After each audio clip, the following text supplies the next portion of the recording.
Hello friends, मेरा नाम जगविंदर है। इस वीडियो में मैं अपने व्यूअर्स को कुछ मैसेज देना चाहता हूं। अगर व्यूअर्स चाहते हैं कि वो मेरे चैनल पे सभी वीडियोस को देखें तो वो यहाँ पे इस नाम को वेब ब्राउजर में क्लिक करके इस चैनल तक पहुंच सकते हैं। इसके अलावा मैंने अपने वीडियोस को ऑर्गेनाइज करने की कोशिश की है। मैंने एक ब्लॉग बनाया है jagvindarsingh.blogspot.com के नाम से। लिंक को आप क्लिक करके डायरेक्टली यहाँ पे पहुंच सकते हैं और यहाँ पे हमारी वीडियोज हैं। तो यहाँ से मैंने ऑर्गेनाइज करने की कोशिश की है। कुछ सर्वर वीडियोज हैं, कुछ हमारी सिस्को वीडियोज हैं। आप किसी भी लिंक पे क्लिक करके उस पर्टिकुलर वीडियो को चेक कर सकते हैं। देखिए ये वीडियो है, आप यहाँ से भी इसको रन कर सकते हैं। अगर आप दोबारा से सिस्को वीडियोस देखना चाहते हैं या इस साइट पे मौजूद और वीडियोस को क्लिक करना चाहते हैं तो यहाँ से आप उस पर्टिकुलर टॉपिक के ऊपर वीडियो को देख सकते, स्क्रॉल डाउन करके। अगर आप चाहते हैं कि ये जो इन्फॉर्मेशन है जो मैं अपलोड करता हूँ न्यू वीडियोस को, वो आपके मेल बॉक्स में आ जाए तो आप इसको यहाँ पे सब्सक्राइब कर सकते, सब्सक्राइब बटन को क्लिक करके। या फिर जब आप वीडियो देख रहे होते हैं तो यहाँ पे भी देखिए एक ऑप्शन आती है सब्सक्राइब की, तो आप यहाँ से सब्सक्राइब करके अपने मेल बॉक्स में ये सभी वीडियोस को ले सकते हैं। अगर आपको वीडियो पसंद आती है तो आप यहाँ से लाइक बटन प्रेस कर सकते हैं। अगर आप मेरे फेसबुक पेज के साथ कनेक्ट होना चाहते हैं तो यहाँ पे देखिए आप इसको क्लिक करेंगे तो मेरा फेसबुक पेज ओपन हो जाएगा। चलिए शॉर्ट मैसेज के बाद हम इस वीडियो को कंटिन्यू करते हैं। हेलो फ्रेंड्स, मेरा नाम जगविंदर है। चलिए इस वीडियो में हम जानते हैं कि नॉन अथॉरिटेटिव रिस्टोर कैसे परफॉर्म किया जाता है। तो नॉन अथॉरिटेटिव रिस्टोर परफॉर्म करने के लिए हमने एक बैकअप ऑलरेडी ले रखा है जिसमें सिस्टम स्टेट रिकवरी हमने इनेबल किया था, यानी कि सिस्टम स्टेट रिकवरी जो सिस्टम स्टेट की फाइल थी वो भी हमारी उस बैकअप में थी। तो देखिए कुछ बैकअप्स हैं मेरे पास। अगर मैं बैकअप देखना चाहता हूं तो यहाँ से आपको दिखाता हूं कि आप बैकअप में हमारे पास कुछ बैकअप्स हैं। देखिए जो बोल्ड हैं उसमें कुछ बैकअप्स आपको दिखा रहे हैं क्या क्या बैकअप लिए थे और किस किस समय पे हमने लिए थे, वो बैकअप्स मुझे शो कर रहा है। और इसमें हमने सिस्टम स्टेट रिकवरी की ऑप्शन भी सिलेक्ट की थी जिससे कि जो सिस्टम फाइल थी जो मैंने आपको अभी लास्ट वीडियो में बताई वो भी बैकअप में आ गई हैं। तो अगर आप देखना चाहते हैं कि कौन सी ऑप्शन होती है सिस्टम स्टेट की तो मैं एक बार आपको फिर दिखा देता हूं।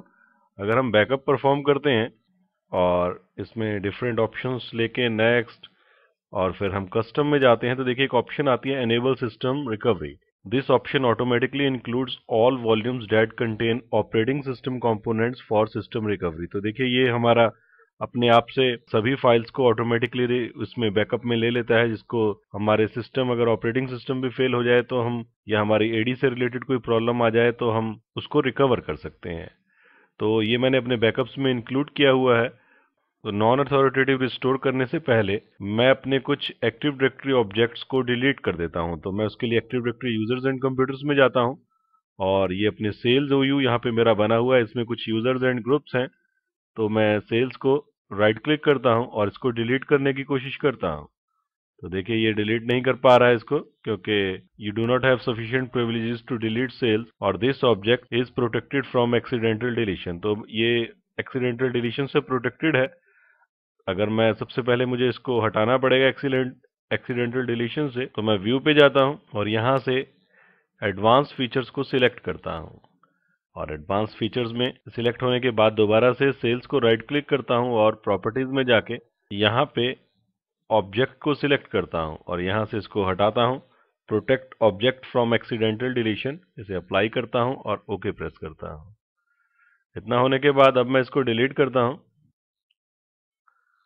तो देखिए आपसे पूछ रहा है, कंफर्म कर रहा है सब ट्री के लिए, यस करते हैं तो ये डिलीट हो गया। तो मैं गलती से अगर अपना पूरा का पूरा ओयू डिलीट कर जाऊं, वैसे तो ये प्रोटेक्टेड होता है एक्सीडेंटल डिलीशन से, या अपने कुछ यूजर्स को लूज कर जाऊं और मैं चाहता हूं कि किसी भी कारण से कि वो पूरा ओयू हमारा वापस आ जाए, उसको कैसे लाया जाता है वापस, इसको परफॉर्म करने के लिए हम नॉन अथॉरिटेटिव रिस्टोर के प्रैक्टिकल को परफॉर्म करते हैं। तो इसके लिए मुझे अपने कंप्यूटर को रीस्टार्ट करना पड़ेगा इन डायरेक्टरी सर्विसेज रिस्टोर मोड।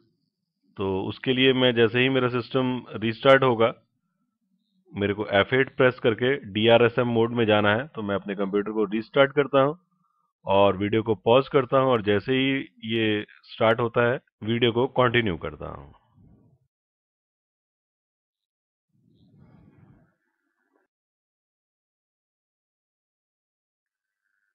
तो देखिए सिस्टम रीस्टार्ट होने के बाद जैसे ही मैं F8 प्रेस करता हूं तो मेरे पास कुछ ऑप्शंस आती हैं, जैसे कि सेफ मोड विद नेटवर्किंग। इसमें एक ऑप्शन होती है डायरेक्टरी सर्विसेज रीस्टोर मोड। मेरे को इसको सिलेक्ट करना है और एंटर प्रेस कर देना है। तो सिस्टम मेरा स्टार्ट हो रहा है इन एक्टिव डायरेक्टरी रिस्टोर मोड। तो ये कुछ समय लेता है, इतनी देर के लिए मैं वीडियो को पॉज करता हूँ। तो देखिए मेरा सिस्टम रीस्टार्ट हो गया। अब मैं कंट्रोल और डेल प्रेस करता हूँ। तो देखिए अगर मैं लॉगिन करने की कोशिश करता हूँ अपने डोमेन अकाउंट के साथ, तो देखिए एरर मैसेज आता है, there are currently no log on servers available to service the login request. तो देखिए ये तो खुद ही डोमेन कंट्रोलर है और यहाँ पे ये खुद को ही कह रहा है कि कोई भी रिक्वेस्ट सर्व करने के लिए कोई सर्वर अवेलेबल नहीं है। इसका कारण क्या है कि एक्टिव डायरेक्टरी सर्विसेज स्टार्ट नहीं हुई है, क्योंकि हमने सिस्टम को रिस्टार्ट किया है इन डायरेक्टरी सर्विसेज रिस्टोर मोड। तो देखिए मुझे स्विच यूजर में जाना है और मेरे को एडमिनिस्ट्रेटर की तरह ही लॉगिन करना है, लेकिन ये एडमिनिस्ट्रेटर वो है जो रिस्टोर मोड में आपने पासवर्ड दिया था, मुझे वो पासवर्ड लगाना पड़ेगा। अगर आपको ध्यान हो कि जब हमने एक्टिव डायरेक्टरी इंस्टॉल की थी, तो एक्टिव डायरेक्टरी इंस्टॉल करते हुए एक सेकंड लास्ट स्टेप में हमसे रिस्टोर मोड का पासवर्ड पूछा जाता है। तो ये रिस्टोर मोड का पासवर्ड हमारे एडमिनिस्ट्रेटर पासवर्ड से सेम भी हो सकता है और डिफरेंट भी हो सकता है। तो जो भी अगर आपने रखा हो तो आपको ये मालूम होना चाहिए कि हमने रिस्टोर मोड का पासवर्ड क्या रखा है। तो मेरे को याद है कि मैंने क्या पासवर्ड रखा था और मैं वो पासवर्ड एंटर करता हूँ। तो देखिए मैं अब लोकली लॉगिन कर पा रहा हूँ। नॉन अथॉरिटेटिव रिस्टोर परफॉर्म करने के लिए मैं कमांड प्रॉम्प्ट में जाता हूँ और कमांड मोड में जाने के बाद मैं कमांड लिखता हूँ wb admin, जो हमारे बैकअप यूटिलिटी है।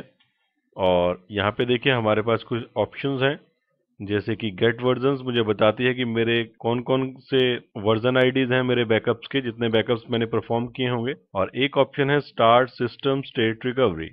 तो चलिए जरा हम पहले अपने वर्जन्स के लिए गेट वर्जन कमांड देते हैं, ताकि मुझे पता लग जाए कि मेरे कौन कौन से वर्जन्स इस समय अवेलेबल हैं मेरे पास बैकअप के। तो देखिए वही तीनों जो बैकअप्स आपको दिखाए थे, उन तीनों के वर्जन्स मेरे पास अवेलेबल हैं।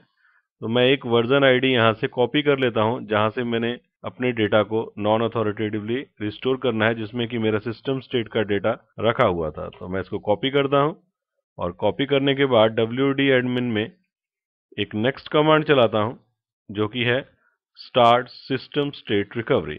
तो इसके लिए लिखता हूँ स्टार्ट और स्पेस के बाद सिस्टम स्टेट रिकवरी। और इसके बाद भी देखिए अगर मैं एंटर मार देता हूँ तो मेरे को बताता है कि आपका जो कमांड है वो गलत है, और इसका एग्जाम्पल हमें दे देता है कि स्टार्ट सिस्टम रिकवरी के बाद आपकी हाइफन वर्जन और कॉलन डाल के वर्जन आईडी आएगी। तो हम स्पेस लगा के वर्जन और उसके बाद कॉलन लगाते हैं और फिर अपनी आईडी को यहाँ पे पेस्ट कर देते हैं, जो कि हमारे बैकअप की वर्जन आईडी है, और एंटर प्रेस कर देते हैं। तो आपसे कंफर्मेशन पूछ रहा है, वाई कर दीजिए। तो देखिए आपका प्रोसेस कह रहा है कुछ मिनट्स में स्टार्ट होगा। तो देखिए आपका जो रिस्टोरेशन प्रोसेस है नॉन अथॉरिटेटिव रिस्टोर, ये स्टार्ट हो गया है। ये कुछ समय लेगा, उतनी देर के लिए मैं वीडियो को पॉज करता हूं और जैसे ही ये खत्म होता है तो मैं वापस आता हूं। तो देखिए रिस्टोरेशन प्रोसेस कंप्लीट हो गया है, और अगर मैं यहाँ पे इसको रीस्टार्ट कर देता हूँ तो मेरा नॉन अथॉरिटेटिव रिस्टोर का प्रोसेस कंप्लीट हो जाएगा। लेकिन अगर आप चाहते हैं कि आप अथॉरिटेटिव रिस्टोर परफॉर्म करें, तो अथॉरिटेटिव रिस्टोर परफॉर्म करने से पहले आपका नॉन अथॉरिटेटिव रिस्टोर यानी कि ये प्रोसेस जो अभी अभी हमने कंप्लीट किया है, ये हुआ होना चाहिए। उसी के बाद आप अथॉरिटेटिव रिस्टोर परफॉर्म कर सकते हैं। अगर आप गलती से यहाँ पे सिस्टम को रिबूट कर देते हैं तो आपको दोबारा से पहले नॉन अथॉरिटेटिव रिस्टोर परफॉर्म करना पड़ेगा, और उसके बाद ही आप अथॉरिटेटिव रिस्टोर परफॉर्म कर पाएंगे। तो इस वीडियो में हमने सीखा कि कैसे हम नॉन अथॉरिटेटिव रिस्टोर परफॉर्म कर सकते हैं। नेक्स्ट वीडियो में हम अथॉरिटेटिव रिस्टोर सीखेंगे। तो इस वीडियो में इतना ही। Thanks for listening.